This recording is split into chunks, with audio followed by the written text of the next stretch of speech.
നമ്മളുടെ പ്രശ്നം സമ്പത്തല്ല. സമ്പത്ത് നമുക്ക് ആവശ്യമാണ്, പക്ഷെ അതിലുപരിയായി നമ്മുടെ പ്രശ്നം പാപമാണ്. അത് മനസ്സിലാക്കണം. പാപത്തിന്റെ പരിണത ഫലമാണ് ഇന്ന് ഭൂമിയിൽ കാണുന്ന സകല മ്ലേച്ഛതകളും. മനുഷ്യന്റെ അടിസ്ഥാന പ്രശ്നം പാപമാണ്. അതാണ് ഇങ്ങനെ പറയുന്നു. ഒരു കാര്യം വാസ്തവമാണ്, എല്ലാ മതങ്ങളും പറയുന്നു മനുഷ്യൻ പാപിയാണെന്ന്. എല്ലാ മതങ്ങളും ഒരുപോലെ പറയുന്നു മനുഷ്യൻ പാപിയാണ്. പാപം എന്ന വാക്കിന്റെ മൂലഭാഷ കൊടുത്തിരിക്കുന്ന ഹമാർച്ചിയ എന്ന് പറഞ്ഞാൽ ലക്ഷ്യം തെറ്റുക. അതാണ് പാപം എന്ന് പറഞ്ഞ വാക്കിന്റെ അർത്ഥം. ലക്ഷ്യം തെറ്റുക എന്ന് പറഞ്ഞാൽ പുരാതന ഒളിമ്പിക്സിൽ റഫറിമാർ അമ്പെയ്ത്ത് മത്സരം നടത്തുമ്പോൾ അവർ ഉപയോഗിക്കുന്ന ഒരു പദമാണ്.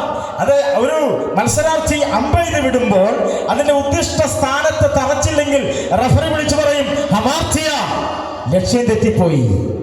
ഞങ്ങൾക്കും ഇന്ന് ഈ രാത്രിയിൽ നിങ്ങളോട് പറയാനുള്ള ഒരു കാര്യം, ലക്ഷ്യം തെറ്റിപ്പോയി. മനുഷ്യന്റെ ലക്ഷ്യം തെറ്റിപ്പോയി. വചനം പറയുന്നു, ദൈവം മനുഷ്യനെ നേരുള്ളവനായി സൃഷ്ടിച്ചു, എന്നാൽ മനുഷ്യനോ അനേക സൂത്രങ്ങളെ കണ്ടുപിടിച്ചു. അവൻ അവന്റെ വഴിക്ക് പോകുവാനായിട്ടിടയായി.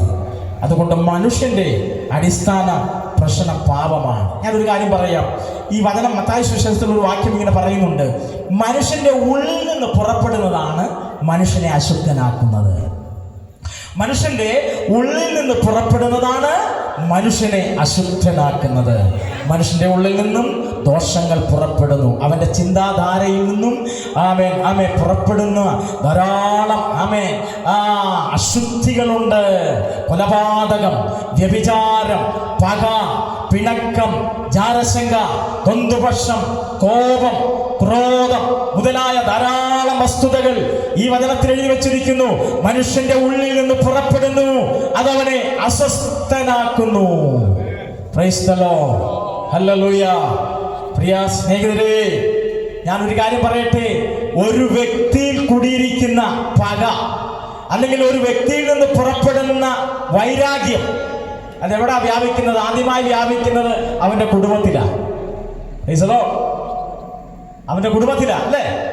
വ്യക്തിയിൽ ഉരുത്തിരിയുന്ന പാപം, അല്ലെങ്കിൽ പക, അല്ലെങ്കിൽ വൈരാഗ്യം, അത് കുടുംബത്തിൽ വ്യാപരിക്കുന്നു. 2, കുടുംബത്തിൽ നിന്നും അത് സമൂഹത്തിലേക്ക്, അടുത്ത ഭവനങ്ങളിലേക്ക് വ്യാപരിക്കുന്നു.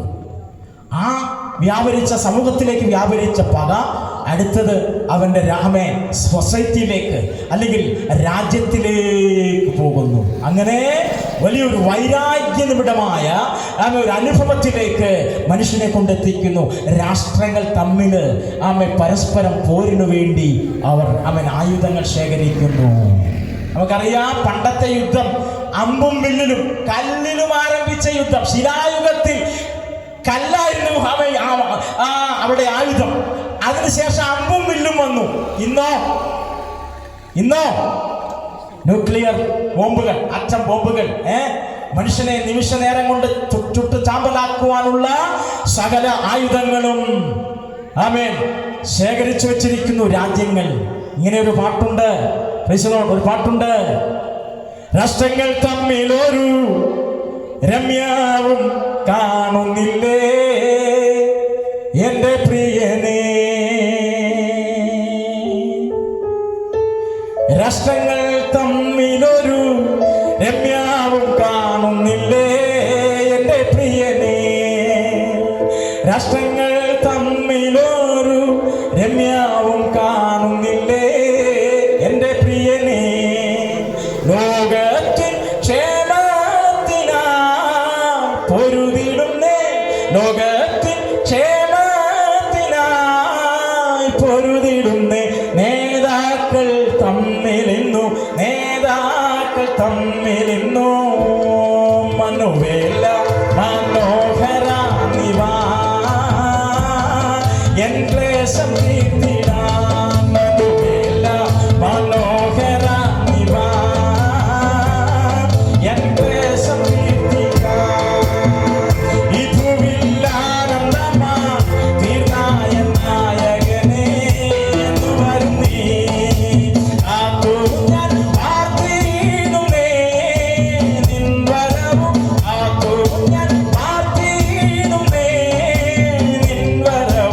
മേലോകെ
ഒരു മൂന്നാം ലോക മഹായുദ്ധത്തിന്റെ ചേരിയിലേക്ക് രാജ്യങ്ങൾ നീങ്ങിക്കൊണ്ടിരിക്കുക. പരസ്പരമുള്ള പക, ഒരു വ്യക്തിയിൽ നിന്ന് പോയ പകയാണ്, കുടുംബത്തിലേക്ക് വ്യാപരിച്ച പകയാണ്. ആ വൈരാഗ്യം രാജ്യത്തിലേക്ക് വ്യാപരിച്ചു. ഇന്ന് രാഷ്ട്രങ്ങൾ തമ്മിൽ സമാധാന സമ്മേളനം വിളിച്ചു കൂട്ടിയാലും, വട്ടമേശ സമ്മേളനം വിളിച്ചു കൂട്ടിയാലും അടുത്ത നിമിഷം അതിർത്തി ചെല്ലുന്നതിന് മുമ്പേ വെടിയുണ്ടകൾ പായുകയാണ് രാജ്യത്തിലേക്ക്. എന്താ കാരണം? മനുഷ്യന്റെ ഉള്ളിൽ കുടിയിരിക്കുന്ന അസ്വസ്ഥത, പക, വൈരാഗ്യം അത് രാഷ്ട്രത്തിലേക്ക് വ്യാപരിച്ചു കഴിഞ്ഞിരിക്കുന്നു. മനുഷ്യന്റെ അകൃത്യം വലിയതാണ്. വചനം പറയുന്നു, ഭൂമി കിടുകിട കിടുങ്ങുന്നു, ഭൂമി കിറുകിറ കീറുന്നു, മത്തനെ പോലെ ചാഞ്ചാടുന്നു, കള്ളുകൂടിയനെ പോലെ ആടുന്നു ഭൂമി. അതിന്റെ അകൃത്യഭാരം വലിയത്, അത് വീഴും. ഭൂമിയുടെ അല്ല, ഭൂമിയിൽ പാർക്കുന്ന മനുഷ്യന്റെ, എന്റെയും നിങ്ങളുടെയും അകൃത്യഭാരം വലുതാണ്. അതുകൊണ്ട് നമ്മുടെ ജീവിതത്തിൽ ഏറ്റവും അലട്ടുന്ന പ്രശ്നം പാപമാണെന്നുള്ള കാര്യം നാം മറന്നു പോകരുത്. പാപനിമിത്തം ഇന്ന് ഹല്ലേലൂയ ഇവിടെ സംഭവിച്ചുകൊണ്ടിരിക്കുന്ന നിരവധി വിഷയങ്ങളുണ്ട്, നമുക്കറിയാം. എന്താ? മദ്യം, മയക്കുമരുന്ന് മനുഷ്യനെ തകർത്തുകൊണ്ടിരിക്കുക. ഞങ്ങൾ ഉപദേശിമാരുടെ ഭാഷയാണെന്നാണ് ഇപ്പൊ എല്ലാവരും പറയുന്നത്, മദ്യവും മയക്കുമരുന്നും. അല്ല, നീണ്ട വർഷങ്ങൾക്ക് മുമ്പ് ഞങ്ങൾ തുടങ്ങിയെങ്കിലും ഇന്ന് മുന്നോട്ട് വന്നിരിക്കുന്ന ക്ലബ്ബുകളാണ് ഈ മയക്കുമരുന്നിന് വിരോധമായി ഇന്ന് ശക്തമായി. നമുക്കറിയാം, സാമൂഹ്യ സേവന ക്ലബ്ബുകളൊക്കെ അവരൊക്കെ മുന്നോട്ട് വന്നു. ഇത് നിർമ്മാർജ്ജനം ചെയ്തില്ലെങ്കിൽ നമ്മുടെ തലമുറകൾ തകർന്നു പോകും എന്ന് ഭയപ്പെടുകയാണ്. നമുക്കറിയാം, നമ്മുടെ കുഞ്ഞുങ്ങൾ സ്കൂളിലേക്ക് നമ്മൾ അയക്കുന്നത്, പണ്ട് കാലത്തൊക്കെ അയക്കുന്ന വളരെ ഭയത്തോടെയാണ് സ്കൂളിൽ പോയി വരുന്നത്. വ്യാപാരം എത്ര ബഹുമാനമായിരുന്നു. പക്ഷെ ഇന്നോ സ്കൂളിൽ എന്താണ് നടക്കുന്നത്? കൊച്ചു കുഞ്ഞുങ്ങളുടെ നടുവിലും മയക്കുമരുന്ന്, സിന്തറ്റിക് ഡ്രഗ്സിന്റെ ഉപയോഗമാണ്. അവൻ മയക്കുമരുന്ന് അടിച്ചിട്ട് 10, 12, 11 വയസ്സുള്ള നമ്മുടെ കേരളത്തിലെ കലാലയങ്ങളിലെ കുഞ്ഞുങ്ങൾ അവർ വീട്ടിൽ വരാതെ മറ്റ് സ്ഥലങ്ങളിലേക്ക് അവർ പോവുകയാണ്, ലക്ഷ്യം തെറ്റിപ്പോവുകയാണ്. വീട്ടിൽ വന്നാലോ എത്ര കുടുംബ കൊലപാതകങ്ങൾ നടക്കുന്നു.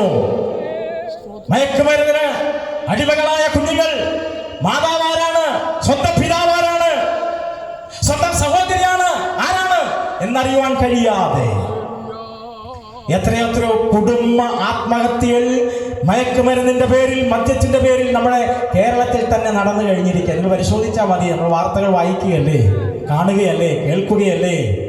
നമുക്കറിയാം, ഈ കഴിഞ്ഞ ഒരു മാസത്തിനുള്ളിൽ തന്നെ എത്ര കൊലപാതകങ്ങൾ നടന്നു. തിരുവനന്തപുരത്ത് വിഴിഞ്ഞത്തുണ്ടായ ബാറിലെ ഒരു തർക്കം നിമിത്തം 38 വയസ്സുള്ള ഒരു യുവാവിനെ 2 സഹോദരങ്ങൾ ചേർന്ന് നടു റോഡിലിട്ട് തകർത്ത് അടിച്ചു കൊന്നില്ലേ? ഈ കഴിഞ്ഞ ആഴ്ച ഉണ്ടായ സംഭവമാണ്. പത്രമാധ്യമങ്ങളിൽ കൊലപാതകമില്ലാത്ത ഒരു ദിവസം നിങ്ങൾക്കൊന്ന് കാണിച്ചു തരാമോ? ദുർമരണങ്ങളില്ലാത്ത ഒരു ദിവസം നിങ്ങൾക്ക് കാണിച്ചു തരാമോ? നിങ്ങൾ മാധ്യമത്തിലൂടെ കണ്ടല്ലേ, വാർത്തയിൽ കണ്ടതല്ലേ? ബീഹാറിൽ രവി ചൗഹാൻ എന്ന യുവാവ് തന്റെ ഉറ്റ സ്നേഹിതനായ നബി ഹസൻ എന്ന യുവാവിനെ, സ്ഥിരം ചായ കുടിക്കുവാൻ വരുന്ന ആ യുവാവിനെ ചില തർക്കങ്ങളുടെ പേരിൽ, സാമ്പത്തിക തർക്കം എന്നാണ് പറയുന്നത്, പക്ഷേ ആ തർക്കത്തിന്റെ പേരിൽ നമ്മളെല്ലാവരും കണ്ടതാണ്. അദ്ദേഹത്തെ വലിയ കത്തി കൊണ്ട് റോഡിൽ കുത്തിയിട്ട് അവൻ വീണ് കഴിഞ്ഞപ്പോൾ ആ പച്ച ജീവനോടെ ആ തലയറുത്ത് മാറ്റി ആ റോഡിലേക്ക് കൊണ്ടുവച്ച കാഴ്ച, ദാരുണമായ കാഴ്ച കഴിഞ്ഞ ദിവസം നമ്മൾ കണ്ടില്ലേ? എന്താണ് ഇതിന്റെ പിന്നിൽ? മനുഷ്യന് ഒരു കുറ്റവും ചെയ്യുവാൻ മടിയില്ലാത്ത ഒരു കാലം. കഴിഞ്ഞ ദിവസം നമ്മുടെ തൊട്ടടുത്ത് തന്നെ കരുനാഗപ്പള്ളി നടന്ന സംഭവം നമുക്കറിയാം. കഴിഞ്ഞ ചില ആഴ്ചകൾക്ക് മുമ്പ് വിനീഷ് എന്ന ഒരു ചെറുപ്പക്കാരനെ ഒരു സംഘം ആളുകൾ കാറിലിട്ട് വെട്ടി കൊന്നിട്ടാണ് അവരെ അവിടെ വിട്ടുപോയത്. നമ്മുടെ രാജ്യത്ത്, നമ്മുടെ കേരളത്തിൽ സംഭവിക്കുന്നത് എന്തുകൊണ്ട് ഇങ്ങനെ സംഭവിക്കുന്നു? സുഹൃത്തുക്കളെ, ഒരു കാര്യം മനസ്സിലാക്കണം. ഇതിന്റെ പിന്നിൽ നമ്മുടെ ഉള്ളിൽ നിന്ന് പോകുന്ന പകയും വൈരാഗ്യവുമാണ്. അതാ ഞാൻ പറഞ്ഞത്, ആ പാപത്തിൽ നിന്നും ഒരു വിടുതൽ നമുക്ക് ആവശ്യമാണ്.